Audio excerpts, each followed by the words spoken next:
दिल्ली में प्रदूषण के बढ़ते स्तर से राहत पाने के लिए क्लाउड सीडिंग यानी कृत्रिम बारिश का प्रयास किया जा रहा था। इस पूरी प्रक्रिया की जिम्मेदारी आईआईटी कानपुर के पास थी। हालांकि 2 ट्रायल के बाद नोएडा के कुछ हिस्सों में बूंदाबांदी हो पाई। विशेषज्ञों ने इसके पीछे बादलों में नमी की कमी को मुख्य कारण बताया है। आईआईटी कानपुर की टीम ने कहा कि क्लाउड सीडिंग तभी संभव है जब बादलों में पर्याप्त मात्रा में नमी मौजूद हो। क्लाउड सीडिंग के 7 और ट्रायल होने अभी बाकी है।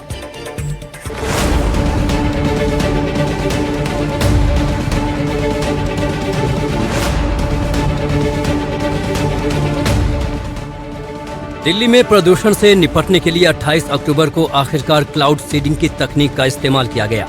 कानपुर से उड़ान भरने वाले प्लेन ने दिल्ली के आसमान में कई फ्लेयर छोड़े और बादलों पर केमिकल का छिड़काव किया।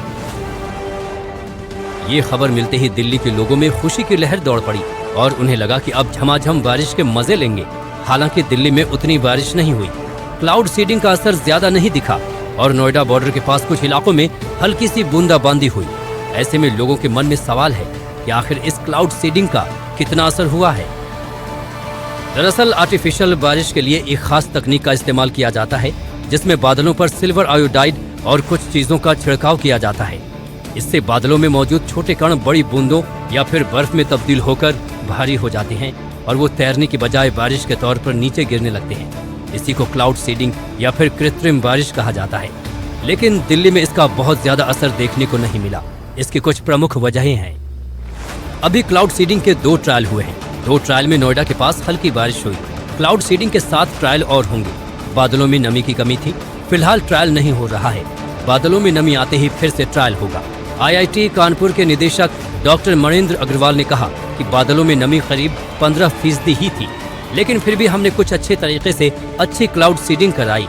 15 जगहों पर मेजरमेंट इक्विपमेंट लगाए हुए थे। सीडिंग के बाद पता चला कि PM 2.5 और PM 10 में 6 से 10% कमी आई है। कम नमी के बावजूद हम क्लाउड सीडिंग करते हैं तो थोड़ा असर प्रदूषण पर जमीन पर दिखता है। ऐसा ही हम भविष्य में और डेटा इकट्ठा करेंगे ताकि क्लाउड सीडिंग बेहतर हो पाए। दिल्ली के 15 अलग अलग जगहों पे हमने मेजरमेंट इक्विपमेंट लगाए हुए थे और जो सीडिंग के बाद इनके माध्यम से हमें पता चला कि PM 2.5 और PM 10 जो कि मुख्य पार्टिकल्स हैं जिनकी वजह से पोल्यूशन होता है, इनकी मात्रा में 6 से 10% के बीच में कमी आई। तो इससे ये हमें पता चला कि कम मॉइस्चर होने के बाद भी अगर हम जिस मात्रा में हमने सीडिंग करी उस मात्रा में करते हैं तो थोड़ा असर ज़मीन पे भी उसका आता है। तो वहीं क्लाउड सीडिंग पर होने वाले खर्च को लेकर उन्होंने कहा कि पूरे सर्दी के सीजन में क्लाउड सीडिंग पर 25 करोड़ रुपए खर्च हो सकते हैं, लेकिन प्रदूषण के खिलाफ जंग को देखते हुए ये ज्यादा नहीं है। अगर हम पूरे विंटर सीजन में इसको बराबर करते हैं, जो कि लगभग 4 महीने में 10 दिन में एक बार क्लाउड कवर का एवरेज आता है, तो ये करीब 25 करोड़ के आसपास, तो 25-30 करोड़ रुपए पूरे सीज़न की कॉस्ट मेरा अंदाज़ है जो कि आएगी। और अगर पूरे दिल्ली का पोल्यूशन का बजट देखें तो ये उसका बहुत छोटा हिस्सा है। तो मुझे नहीं लगता कि कॉस्ट इसमें कोई बड़ा इशू है। दिल्ली NCR में प्रदूषण बढ़ता जा रहा है। हवा और जहरीली होती जा रही है। AQI 300 के पार पहुंच चुका है। ऐसे में क्लाउड सीडिंग के जरिए होने वाली बारिश को अहम माना जा रहा था, लेकिन बादलों में नमी होने के कारण फिलहाल उतना फायदा नहीं हुआ जितना का अनुमान था। उम्मीद है आगे होने वाले ट्रायलों के बाद दिल्ली NCR के लोगों को बारिश देखने को मिलेगी। Bureau report, NDTV India.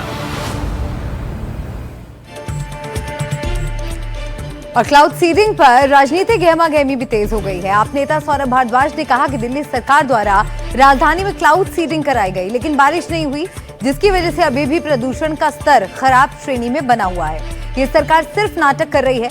आम आदमी पार्टी ने आरोप लगाया कि पिछले ही साल केंद्र सरकार ने कहा था कि ठंड के मौसम में क्लाउड सीडिंग की जरूरत नहीं है। तो वहीं दिल्ली के पर्यावरण मंत्री मनजिंदर सिंह सिरसा ने इसका जवाब देते हुए कहा कि क्लाउड सीडिंग का ट्रायल सफल रहा था और बारिश नहीं हुई क्योंकि बादलों में सिर्फ 15 से 20% नमी थी।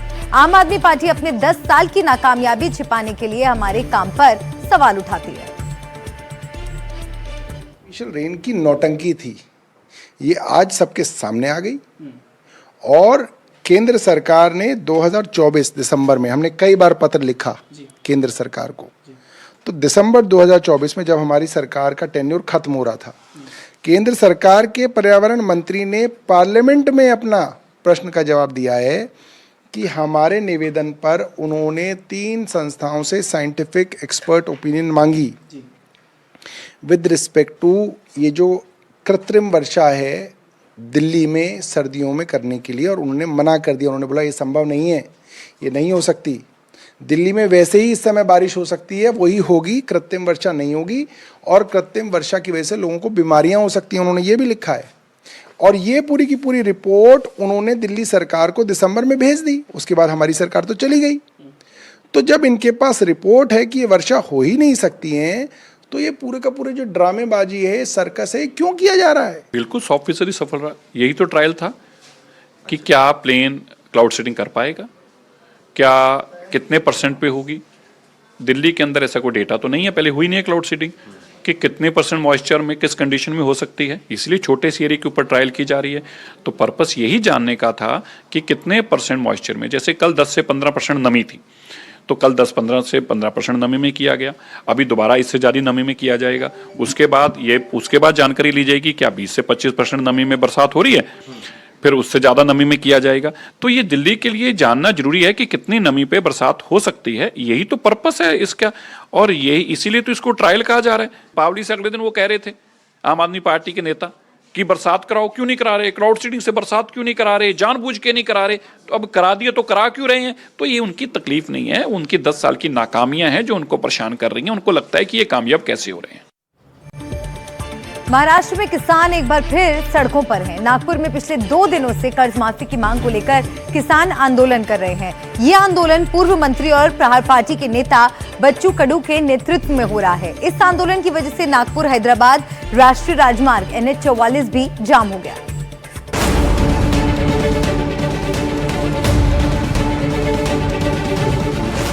ये तस्वीरें नागपुर की हैं। किसान फिर सड़कों पर उतरे हुए हैं। मांग है कर्ज माफी की। प्रदर्शन का नेतृत्व कर रहे बच्चू कडू का कहना है कि सरकार ने किसानों से कर्ज माफी का वादा किया था, लेकिन अब वह अपने वादे से पीछे हट रही है। किसान देश की रीढ़ है, लेकिन सरकार उनकी समस्याओं को गंभीरता से नहीं ले रही। जब तक सरकार ठोस कदम नहीं उठाती, तब तक आंदोलन जारी रहेगा। अगर सरकार निर्णय नहीं लेती तो जाम होगा, रेलवे जाम करेंगे।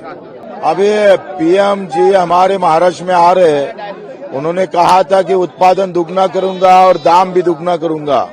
ना दाम दुगना हो ना उत्पादन दुगना हुआ, बल्कि हमारे जो किसान है और कर्ज में ज्यादा डूबते जा रहा है, मर रहा है। यहाँ इस नेशनल हाईवे पर, ये जो नागपुर चंद्रपुर नेशनल हाईवे है, वहाँ पर एक मीटिंग चल रही है। दिन भर से ये सभा चल रही है। पब्लिक एड्रेस सिस्टम पर अलग अलग किसान नेता भाषण दे रहे हैं। इन सबको इंतज़ार है जो 2 महाराष्ट्र के राज्य मंत्री, minister of state doctor Pankaj Bhoyar और एडवोकेट आशीष जायसवाल, ये 2 नुमाइंदे महाराष्ट्र सरकार के अभी यहाँ पर दाखिल होंगे और किसान नेताओं से बातचीत करेंगे।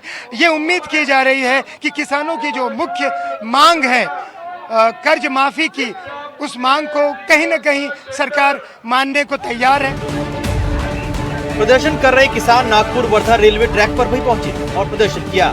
किसानों का साफ कहना है कि कर्ज को बिना किसी शर्त के पूरी तरह माफ किया जाए। इसके अलावा किसान यह भी चाहते हैं कि जिन किसानों की आर्थिक स्थिति खराब है और जो कर्ज चुकाने में असमर्थ हैं, उनके साथ जबरदस्ती या कानूनी कार्रवाई न की जाए। वहीं सूखा प्रभावित किसानों को उचित मुआवजा दिया जाए। फसलों का न्यूनतम समर्थन मूल्य तय कर उसे सख्ती से लागू किया जाए, ताकि किसानों को अपनी उपज का सही मूल्य मिल सके।